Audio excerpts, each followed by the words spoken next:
मंडल अध्यक्ष भाई अनूप मिश्रा जी, मीडिया प्रभारी दीपक जी, हमारे सीनियर लीडर उप मंडल अध्यक्ष भाई राजेश गुप्ता जी,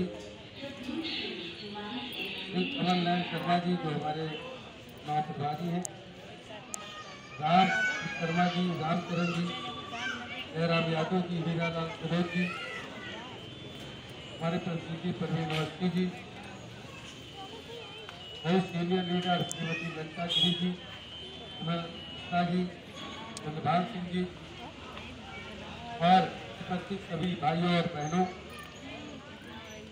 पार्टी के पदाधिकारीगण, क्षेत्र के प्रत्याशी आपके रामनेश रावत जी और इस मंच के संचालक राजेश कुमार गुप्ता जी, हम सब उन लोगों का सम्मान करते हैं। जितने लोग भी सभाएं हो सभी का मान सम्मान करते हुए ज़्यादा समय नहीं लेना है, केवल इतना बताना है कि आने वाले 4 तारीख आपका अमल पर वोट देना इसलिए जरूरी है। आदरणीय प्रधानमंत्री नरेंद्र मोदी जी ने आगामी 25 साल जब आज़ादी के 100 साल पूरे हो तब तक का एक विकसित भारत बनाना, आत्मनिर्भर भारत बनाना, नशा मुक्त भारत बनाने का एक कार्यक्रम तय कर देने का काम। इसके लिए प्रधानमंत्री जी ने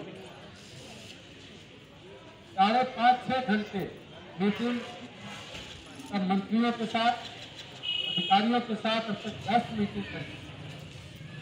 कैसे प्राकृतिक खेती हो, कैसे विज्ञान में हम दुनिया में नंबर 1, शिक्षा के क्षेत्र में दुनिया में नंबर 1 पे कैसे कृषि के क्षेत्र में दुनिया के में नंबर 1 पे हो, उद्योग के क्षेत्र में, टेक्नोलॉजी के क्षेत्र में, व्यापार के क्षेत्र में दुनिया में नंबर 1 हो। यानी 25 साल बाद जो हमारा हिंदुस्तान होगा उसमें सबके पास काम होगा, सब लोग पूरी तरीके से आर्थिक रूप से मजबूत होंगे, जातीय भेदभाव खत्म होगा।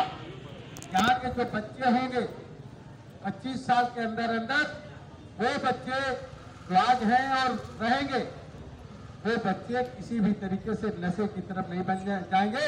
ऐसा हमारा भारत बनाने की कल्पना बनाने का काम आदरणीय प्रधानमंत्री मोदी जी, और इसीलिए आप देख रहे होंगे मोदी जी पर हमला कर रहे लोग। कांग्रेस पार्टी का एक नेता कहता है मोदी तेरी कब्र बनेगी। मोदी जी की मौत की दुआ मांग रहे हो। सपा विरोध नहीं कर रही इस बात का, जीएसटी विरोध नहीं कर रही,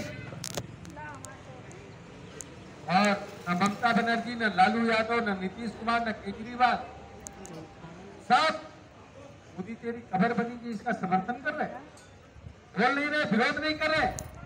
वो क्यों नहीं कर रहे? वो परेशान है मोदी जी से। मालूम क्यों?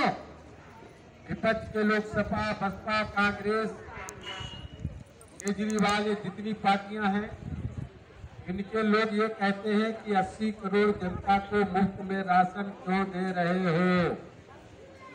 ये परेशानी हो रही, उनको परेशानी हो रही। 50 करोड़ जनता को मुफ्त में इलाज क्यों मिल रहा योगी जी के द्वारा। उनको परेशानी हो रही है कि 10 करोड़ महिलाओं को गैस सिलेंडर, चूल्हा मिल गया। बाप रे बाप, बड़ी बड़ी ऊंची बिल्डिंग, हवाई जहाज उड़े वाले गैस पर खाना बना खात रहा है, झोपड़े पट्टी में रहे वाला खाना गैस पर बना गई। क्या परेशानी हो रही, जलन पैदा हो रही। 16 करोड़ से ज्यादा किसानों को 6-6 हजार रुपए साल में मिल रहा, इसकी तकलीफ हो रही, इसकी परेशानी हो रही है। ऊपर इको खत्म करो, इको खत्म। ये परेशानी हो रही उनको, इसलिए आपका विरोध करने का काम, मोदी जी का विरोध करने का काम कर रहे हैं। 14 भाषा में केजरीवाल ने पोस्टर छपवाया, मोदी हटाओ, मोदी हटाओ। मगर पूरे देश की जनता कह रही है मोदी को लाए हैं, मोदी लाओ, मोदी लाओ, और 100 साल की उम्र तक के मोदी जी का वक्त, 100 साल। आगामी 25 साल तक के बीजेपी की सरकार रह जाए, यही सारा विपक्ष जुट हो रहा। योगी जी गुंडा राज खत्म कर दी, अब गुंडागर्दी खत्म हो रही, वह विपक्ष की परेशानी। क्योंकि वो गुंडों को पाल लें। तो आप बेहतर तरीके से, ईमानदार तरीके से, स्वच्छंद होकर के, एकजुट होकर के सारी सुविधाएं मिले, सब कुछ मिले, इसके लिए कमल के निशान पर ही वोट सबको देना है और लोगों को दिलाना है। अब आप इसके लिए सुनिए, आपको ये बात समझनी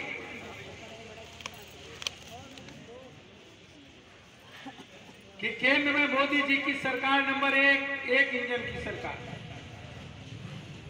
प्रदेश में बन गई डबल इंजन की सरकार। योगी जी ने कहा नगर निगम के चुनाव सब जीत लेंगे, नगर निकाय के चुनाव जीत लेगी जनता, ये ट्रिपल इंजन की, 3 इंजन की सरकार है।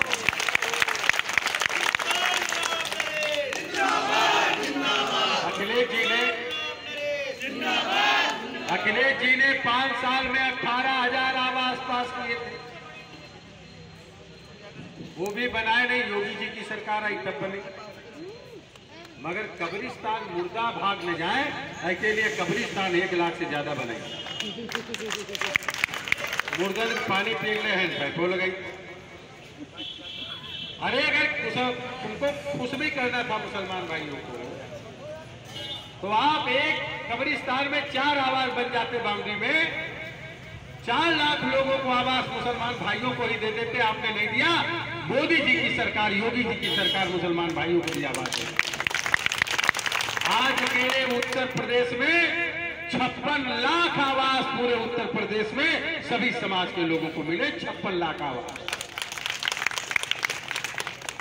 तो पानी की निकासी भी होगी, आवास भी जिनके नहीं बने उनको मिलेंगे। इसलिए अब की मुसलमान भाई भी फैसला कर रहे हैं। एक हमारे जाने वाले रहे, पिछले बार हमका वोट दिए ना, बहुत लोग दिए रहा।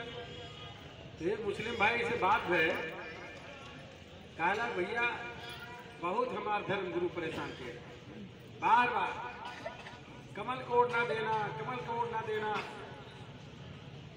तो हमने कहा तुमने क्या कहा? हमने कहा, उसने कहा कि हमने कहा कि कमल कोट नहीं देंगे। मगर ये जो मोदी जी की सरकार एक आदमी को 5 किलो राशन मुफ्त में दे रही, तुम देओ कहाँ? तो बताओ हम फिर न दी। तो कहने लगा तुम बदतमीजी वाली बात कर रहे हो। चले बदतमीजी वाला क्या? हमारे तो घर का राशन, जो हमारे घर की जिंदगी, मोदी जी ने कोई भेदभाव किया नहीं, योगी जी ने तो भेदभाव किया नहीं। सबका साथ, सबका विकास, सबका राशन दे रहे, सबका आवास दे रहे। हमारा घर कच्चा है, तुम बनवाइयो कहाँ? हम घर कहाँ से बनाएंगे? तो काला फिर घर नहीं बनवाए तो हम तुम्हारी बात काहे मानी? तो हमने कहा वोट दिया, काला दिया। मगर काला वोट दिया, दोनों जगह बात रखा, अपने धर्म गुरु की भी और मोदी जी की भी। हमने कहा कैसे वोट दिया? कहले कमल के निशान की तरफ, बटन की तरफ उंगली ले गए ऐसे, और मुंह दूसरी तरफ करके कमल वाली बटन दबा दिया। धर्म गुरु का भी ध्यान रखा और मोदी जी का। समझ गए नहीं समझ गए? तो जिन मुसलमान भाइयों को ये तकलीफ हो रही हो, वो दूसरी तरफ देखे मगर बटन कमल पर दबावे। उनके घर का सारा जो सुविधाएं हैं हमारी सरकार दे रही है, सुविधाएं देने का काम कर रहे हैं। तो आप बड़े पैमाने पे मुसलमान भाई, मैं गया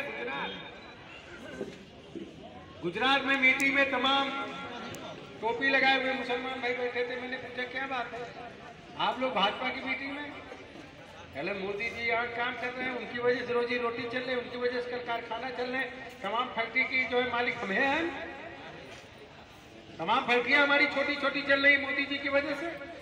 हमारे घर में पैसा होगी तब तो हमारा परिवार चली। हमका कोई बहकाएगा, हम उनकी सुनेंगे तो हमारा परिवार कौन चलाएगा?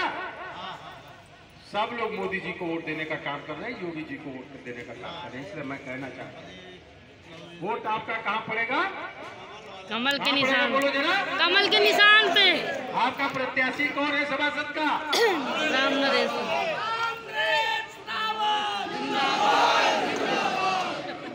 हम आपसे पूछ रहे हैं, नहीं कितने लोग राम नरेश रावत के जाना चाहिए? हाथ उठाए। तो बालक का है नहीं, आप पूछ रहे हैं प्रत्याशी कौन? बोलते नहीं, 4-5 लोग बोले। कौन आपका प्रत्याशी सभासद का है? राम नरेश रावत। और मेयर प्रत्याशी कौन है? कितने लोग सुषमा जी को जानते हो? हाथ उठाओ। सभी लोग जानते हैं ना? कार्यकर्ता है, कार्यकर्ता है। तो मेयर बनेगी सुषमा खरकवाल और सभासद कौन बनेंगे? राम नरेश रावत। राम नरेश। तो वोट आपका कहाँ पड़ेगा? हाथ जितने लोगों के पास है उठाओ, इनके पास नाम ना होगा।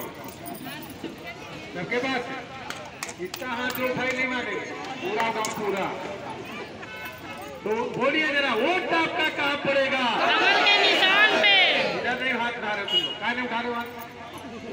हम देख रहे हैं वीडियो बन रहा है तुम्हारा, जितना हाथ अच्छा ना उठाओ, पूरा उठाओ पूरा। उठाओ, हम उठाएं। करके आदमी मारे तो पूरा हाथ ऐसे करके, हाथ पूरा नहीं उठा, उठाओ पूरा हाथ, पूरा हाथ उठाइए और दोनों हाथ से मारा उठा के लगाइए। वोट आपका कहाँ पड़ेगा? कमल के निशान पे। माताओं बहनों वोट कहाँ पड़ेगा?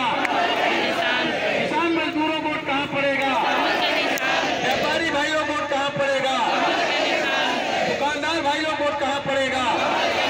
पटरी दुकानदारों वोट कहाँ पड़ेगा? नौजवान बुजुर्गों वोट कहाँ पड़ेगा? कमल वाले खाने को, कमल वाले खाने को।